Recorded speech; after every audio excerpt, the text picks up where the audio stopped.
Hello student, आज हम पढ़ेंगे chapter 8 NCERT introduction of trigonometry exercise 8.1। तो क्वेश्चन नंबर फर्स्ट है, in triangle A B C right angle at B comma A B equal to 24 centimetre, B C equal to 7 centimetre, determine sine A cos A, second है sine C and cos C. तो value तो देखो आपको दिख रही है, ये भी साइन है, ये भी कोस है, साइन सी, ये भी साइन है, ये भी कोस है। लेकिन इसमें क्या डिफरेंस है, देखो यहाँ पर एंगल ए है और ये यहाँ पर एंगल क्या है, सी। तो एंगल की वजह से दोनों वैल्यू में क्या चेंज हो जाएगा वो ध्यान से देखना आज। तो फर्स्ट ऑफ ऑल हम बनाएंगे ट्राइंगल। क्या बनाएंगे? ट्राइंगल। और ट्राइंगल का नाम है ए बी सी, ए बी सी। और राइट एंगल एट बी, तो बी क्या है, राइट एंगल है। तो 90 डिग्री के जस्ट अपोजिट जो साइड होती है वो होती है हाइपोटेनियस। क्या होती है? हाइपोटेनियस। तो ए सी इज हाइपोटेनियस। अब डिपेंड करता है, देखो इन्होंने ए बी दिया है 24, ए बी है 24 सेंटीमीटर एंड बी सी है 7 सेंटीमीटर। फर्स्ट पार्ट क्या बोला है, find sine A and cos A. तो जहाँ पर ए, अब एंगल हमारे पास इन्होंने एंगल क्या लिया, ए। तो एंगल ए लिया है तो हमारे पास जो बेस होगा वो हो जाएगा ए बी। बेस क्या होगा, ए बी। और जो परपेंडिकुलर होगा वो होगा बी सी। जो हाइपोटेनस रहेगी वो क्या रहेगी, ए सी। तो हमारे पास साइन का जो रेशो होता है वो होता है पी अपॉन एच, और कोस का जो रेशो होता है वो होता है बी अपॉन एच। तो हमारे पास देखो परपेंडिकुलर भी है और बेस भी है, क्या नहीं है, हाइपोटेनस। तो हाइपोटेनस निकालने के लिए हम यूज ऑफ पाइथागोरस थ्योरम यानी पीजीटी, पाइथागोरस थ्योरम, यानी H square equal to P square plus B square. तो एच हमारे पास ए सी है, तो A C whole square equal to P perpendicular, तो सॉरी परपेंडिकुलर है 7, तो 7 स्क्वायर प्लस बेस है 24 का होल स्क्वायर, तो 7 स्क्वायर 49, 24 इज 576, और इन दोनों का जो सम आएगा वो आएगा 625। तो A C square equal to आएगा 6, बोथ साइड अगर स्क्वायर रूट करेंगे तो हमारे पास ए सी 625 का स्क्वायर जो रूट होता है वो होता है 25। तो हमारे पास ए सी जो निकल के आई है वो है 25 सेंटीमीटर, 25 सेंटीमीटर। तो अब हम साइन ए, जो साइन का जो रेशो हमने पढ़ा था पी अपॉन एच, ए किसको शो करा है, बेस को शो करा है कि ए इधर बना है तो बेस हमारे पास ए बी हो गया। अग तो हमारे पास साइन ए होगा पी अपॉन एच। तो परपेंडिकुलर यहाँ पर कौन है, बी सी, तो बी सी है 7 और एच हमने अभी फाइंड किया, एच है हमारे पास 25। Same as it is cos A की वैल्यू देखो, बेस हमारे पास क्या है अब, ए बी है 24 और हाइपोटेनस है 25। ये था part number first. Second part में अब क्या है, देखो वैल्यू तो सेम ही है, साइन है और कोस है, तो इसमें डिफरेंस क्या रहेगा वो देखना। अब इन्होंने क्या बोल दिया, साइन सी। तो सी बोला है तो हमारे पास सी जो बोला है तो बेस हमारे पास क्या हो जाएगा, सी। तो बेस हमारे पास अब बी सी हो गया और परपेंडिकुलर क्या हो गया, ए बी। तो रेशो तो सेम रहते हैं, पी अपॉन एच, और कोस का क्या रहेगा, बी अपॉन एच। तो परपेंडिकुलर, अब बेस हमारे पास कौन हो गया, यानी सी है, तो बेस हो गया 7 और परपेंडिकुलर हो गया 24, हाइपोटेनस सेम रहेगा। तो परपेंडिकुलर है 24 और एच है 25, और कोस सी, तो सी इधर है तो बेस हमारे पास क्या है 7 और हाइपोटेनस आपके पास 25। देखो ये डिफरेंस होता है। ए जहाँ पर है, जैसे साइन ए बोला है तो बेस हमारे पास ए बी हो जाएगा, अगर सी बोल दिया तो बेस हमारे पास क्या हो जाएगा अभी, बी सी। तो ये था question number first. I hope आपका डाउट क्लियर होगा इस क्वेश्चन में। सेकंड क्वेश्चन क्या कहता है, in figure find tan p minus cot R. तो हमारे पास ट्राइंगल दे दिया पी क्यू आर, और जो क्यू है वो पास हमारे पास 90 डिग्री है, और 90 डिग्री के जस्ट अपोजिट हमारे पास हाइपोटेनस है। तो हमारे पास पी क्यू भी है और 13 यानी पी आर भी है। फाइंड क्या करना हमें, क्यू आर। तो क्यू आर तो 90 डिग्री है, राइट एंगल ट्राइंगल है, तो use of again PGT, use of PGT Pythagoras theorem का प्रयोग करेंगे हम। तो यूज ऑफ पीजीटी, तो ये क्या होता है, H square equal to P square plus B square, hypotenuse square equal to perpendicular square plus base square. तो हमारे पास एच हमारे पास 13 है और इनमें से परपेंडिकुलर कोई भी अभी हमें पता नहीं है, तो यहाँ पर 12 स्क्वायर प्लस बी स्क्वायर यानी पी आर का whole square equal to P Q whole square plus Q R square. तो 13 square 169 equal to 12 square 144 and P B यानी क्यू आर का होल स्क्वायर। तो 169 माइनस 144 ट्रांसफ़र कर देंगे इसका, plus इधर जाके आ जाएगा minus equal to Q R whole square.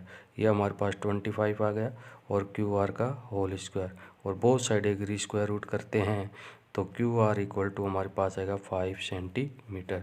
तो क्यू आर की वैल्यू आ जाएगी हमारे पास 5 सेंटीमीटर। अब हमें पूछा गया find tan p minus cost R. तो tan p यानी tan का जो रेशो हमने पढ़ा है वो p अपॉन b होता है, और कोट का जो रेशो पढ़ा है वो हमारे पास b अपॉन p होता है। अब सेम जो फर्स्ट क्वेश्चन में किया था, अगर tan p है तो हमारे पास बेस कौन सा हो गया, अब हमारे पास p यानी पी क्यू हो गया, बेस क्या हो गया पी क्यू, और परपेंडिकुलर हो गया क्यू आर। तो हमारे पास tan p है तो परपेंडिकुलर अपॉन बेस, तो परपेंडिकुलर क्या होगा 5 और बेस हमारे पास क्या होगा 12। अब नेक्स्ट में कोट आर इधर है, तो अब हमारे पास जो बेस हो जाएगा वो क्यू आर है और परपेंडिकुलर क्या होगा पी क्यू। तो कोट आर तो बेस है 5 और परपेंडिकुलर है 12। तो वैल्यू क्या पूछा है tan p minus cot R. तो tan p की जो वैल्यू आई 5/12 माइनस कोट आर की वैल्यू क्या है 5/12, 5/12 माइनस 5/12 इक्वल टू 0। तो इसकी जो वैल्यू होगी हमारे पास क्या आएगी 0। क्वेश्चन नंबर 3 है, if sine A equal to 3/4 calculate cos A and tan A. Sine A, तो साइन का जो रेशो हमने पढ़ा है, तो साइन का जो रेशो होता है वो हमारे पास होता है p अपॉन एच। तो परपेंडिकुलर हमारे पास 3 है यानी p हमारे पास 3 है, हाइपोटेनस हमारे पास क्या है 4 है। तो हमें कोस पूछा है, तो कोस के लिए जो रेशो होता है वो b अपॉन एच, और tan का जो रेशो होता है वो होता है p अपॉन b। तो हमारे पास h है लेकिन क्या रिक्वायरमेंट रहेगी बेस, तो हम राइट एंगल ट्रायंगल बनाएंगे। तो राइट एंगल ट्रायंगल बनाएंगे, नाम दे देते हैं ABC। तो 90 डिग्री क्या हो जाएगा एंगल B, तो ये हो जाएगा हाइपोटेनस। अब अगर A मैंने इधर लिया तो ये हमारे पास क्या हो गया AB इज बेस, और बेस हमारे पास क्या हो गया AB, और परपेंडिकुलर क्या हो गया BC, जो परपेंडिकुलर की वैल्यू क्या है 3 और हाइपोटेनस क्या है 4। तो find the AB, use of PGT, use of PGT Pythagoras theorem. तो AC square equal to AB square plus BC square. AC 4 square, AB find करना हमें, and BC 3 square. 4 square 16, AB whole square plus 9। तो transfer कर देंगे, 16 minus 9 equal to AB whole square. तो 7 equal to AB whole square, both side square root करेंगे तो AB की जो वैल्यू आएगी √7 आ जाएगी। अब हमारे पास कंडीशन क्या पूछी, क्वेश्चन क्या पूछा है कोस ए। तो कोस ए का जो रेशो अभी पढ़ा हमने क्या होता है B अपॉन एच, यानी AB भी हमारे पास आएगी √7। तो कोस ए पूछा है तो ए के लिए बेस तो हमारे पास ये रहेगा, तो इसका जो रेशो होता है B अपॉन एच, तो बेस हमारे पास क्या है √7 और h हमारे पास क्या है 4। सेकंड पूछा है tan a, और tan a के लिए tan a तो परपेंडिकुलर क्या हो जाएगा 3, और p अपॉन b रेशो क्या होता है p अपॉन परपेंडिकुलर होगा 3, तो बेस क्या हो जाएगा √7। तो ये हमसे कोस ए और tan a की वैल्यू पूछी, तो कोस ए आ जाएगा √7/4 और tan a आ जाएगा 3/√7। नेक्स्ट है question number 4, given 15 cot A equal to 8 find sine A and sec A। तो सबसे पहले जो गिवन दे रखा है उसको राइट करेंगे 15 कोट ए इक्वल टू 8। तो हम राइट करेंगे कोट ए इक्वल टू, ये मल्टीप्लाई में इधर जाए क्या हो जाएगा 8/15। तो कोट का जो रेशियो होता है वो होता है हमारे पास B/P, यानी B की जो वैल्यू 8 है और जो P की जो वैल्यू वो हमारे पास क्या है 15 है। तो हमारे पास फाइंड क्या करवा रहा है आपसे, साइन ए एंड सेकेंड ए।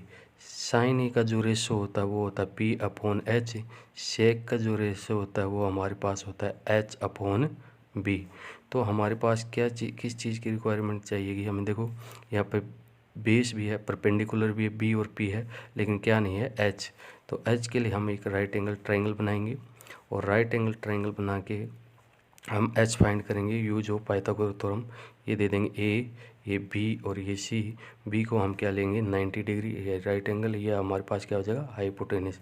तो कोट A ये हमारे पास A एंगल ये है, तो हमारे पास बेस क्या हो गया AB और हाइपोटेनस यानी AB यानी 8 और रेशो क्या होता है B/P और तो हमारे पास परपेंडिकुलर क्या हो जाएगा 15। तो हमें क्या फाइंड करना AC। तो PGT का यूज करेंगे पाइथागोरस थ्योरम का, AC² इक्वल टू AB का whole square plus BC whole square. AB हमारे पास है 8² 15² 64 प्लस 225 इक्वल टू 289। तो AC का whole square both side square root करेंगे तो AC हमारे पास आएगा 17 सेंटीमीटर, ये आ जाएगा हमारे पास 17 सेंटीमीटर। अब हमें चाहिए क्या है साइन A। तो A इधर है तो हमारे पास परपेंडिकुलर क्या है BC, तो BC और H हमारे पास क्या है AC। तो BC की जो वैल्यू हमारे पास है वो 15 है और H की वैल्यू हमारे पास क्या है 17। नेक्स्ट है सेकेंड A यानी H। हाइपोटेनस हमारे पास यानी AC और बेस हमारे पास क्या है AB, क्या है AB। तो AC हमारे पास 17 है और AB हमारे पास क्या 8 है। तो साइन A इक्वल टू हमारे पास 15/17 and second A 17/8। I hope ये क्वेश्चन आपको अच्छे से समझ में आएगा। नेक्स्ट क्वेश्चन है question number 5। Given sec theta equal to 13/12 calculate all other trigonometry ratio. All other trigonometry ratio का मतलब आपसे पूछ रहा है कि sine theta, cos theta, tan theta, cot theta and cosec theta, इनका रेशो क्या रहेगा आपके पास ऑल अदर ट्रिग्नोमेट्री। तो ओनली सेक थीटा दे रखा है। तो सेक थीटा यानी सेक थीटा हमारे पास क्या होता है, जो रेशो होता है वो हमारे पास होता है H/B। तो H/B, H हमारे पास है 13 और बेस हमारे पास क्या है 12। तो राइट एंगल ट्रायंगल बना लेंगे हम। राइट एंगल ट्रायंगल बनाएंगे ABC। अब हमारे पास देखो ध्यान से देखना, अगर मैं थीटा यहाँ ये ले रहा हूँ, सेक थीटा बोला, यहाँ ABC नहीं बोला, अब की बार क्या बोला थीटा, कोई एंगल लेना थीटा। तो थीटा मैंने ये लिया तो बेस हमारे पास क्या हो गया, बेस जो हमारे पास क्या हो गया BC, बेस क्या हो गया BC। तो BC हमारे पास बेस है तो बेस हो गया 12 और H हमारे 90 डिग्री से जस्ट अपोजिट क्या होता है हाइपोटेनस, ये हो गया 13। तो use of PGT, use of Pythagoras theorem, तो ये हमारे पास क्या फाइंड करेंगे हम, यानी AC whole square equal to BC whole square plus AB whole square, यहाँ फाइंड करेंगे हम AB²। AC हमारे पास 13 और BC हमारे पास 12 एंड AB हमें क्या करना है फाइंड करना है। 13 square 169, 14 144 plus AB whole square 169 minus 144 equal to AB²। तो ये आ गया 25 इक्वल टू AB²। और बोथ साइड स्क्वायर रूट अगर करते हैं तो AB हमारे पास आएगा 5 सेंटीमीटर। तो AB भी हमारे पास आ गया 5 सेंटीमीटर। कहता है ऑल ट्रिग्नोमेट्री रेशो, तो साइन थीटा का रेशो होता है वो होता है P/H, cos theta B/H, tan theta हमारे पास P/B, cot theta B/P and cosec theta H/P। तो सभी ट्रिग्नोमेट्री रेशो हम फाइंड कर सकते हैं। अब साइन थीटा, तो थीटा इधर बना तो बेस हमारे पास BC है और परपेंडिकुलर क्या है 5 और H हमारे पास क्या है 12। कोस थीटा, तो cos theta in B/H, theta इधर में बेस क्या है BC तो 12/h हमारे पास क्या है 13। टेन थीटा p परपेंडिकुलर है 5 और बेस है p/b h हमारे पास यहाँ पर 13 है तो 5/13 साइन थीटा होता है p/h तो 5/13 cos theta b/12/13 tan theta p/b तो टेन थीटा परपेंडिकुलर 5 बेस हमारे पास 12 कोट थीटा बेस हमारे पास 12 है और परपेंडिकुलर क्या है 5 कोसेक थीटा h हमारे पास 13 है और परपेंडिकुलर हमारे पास क्या है 5। तो इसको हम देखो साइन थीटा का अपोजिट क्या होता है, साइन थीटा इक्वल टू होता है 1/कोसेक थीटा और कोस थीटा का अपोजिट क्या होता है 1/सेक थीटा। तो हम यहाँ से भी निकाल सकते हैं साइन थीटा अगर p/h यानी 5/13 है तो कोसेक थीटा हो जाएगा 13/5 तो 5/13 का 13/5। यहाँ पर सेक थीटा अगर 13/12 है तो कोसेक थीटा 12/13। टेन थीटा का अपोजिट होता है कोट थीटा, ये आपके पास 5/12 है तो ये हो जाएगा कोट 12/5। ऐसे भी हम फाइंड कर सकते थे। ये था क्वेश्चन नंबर 5। आई होप आपको ये क्वेश्चन अच्छे से समझ में आए होंगे और इनकी अच्छे से प्रैक्टिस करना और ध्यान से देखना।